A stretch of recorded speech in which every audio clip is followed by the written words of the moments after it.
নবী বলে, আল্লাহ আমার উম্মত জাহান্নামে থাকলে আমি কিন্তু জান্নাতে যাব না। হাসরের ময়দান কায়াম, জান্নাত জাহান্নাম প্রস্তুত, সবকিছু রেডি। নবী বলছেন, আল্লাহ আমার উম্মত যদি জাহান্নামে থাকে আমি নবী জান্নাতে যাব না।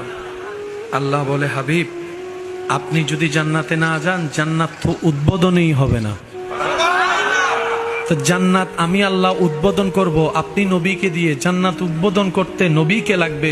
নবী বলে যে আল্লাহ আমি উম্মত ছাড়া জান্নাতে আমি যাব না, আমার জান্নাতে যেতে গেলে আমার উম্মত লাগবে, আমার উম্মত লাগবে। তো উম্মত তো নিজেই জানে জান্নাত পাওয়ার যোগ্যতা আমাদের কারো নাই, জান্নাতের ঘ্রাণ পাওয়ার কোনো যোগ্যতা আমাদের নাই। সেজন্য আল্লাহ তাআলা হাশরের ময়দানে দয়াকে উন্মুক্ত করে দিবেন, রহমানিয়তকে উন্মুক্ত করে দিবেন, রহিমিয়তকে উন্মুক্ত করে দিবেন। সারা সৃষ্টিতে আল্লাহর 99 ভাগে 100 ভাগের 1 ভাগ রহমত আল্লাহ নাজিল করেছেন, আর 99 ভাগ রহমত নিজের কাছে রেখে দিয়েছেন।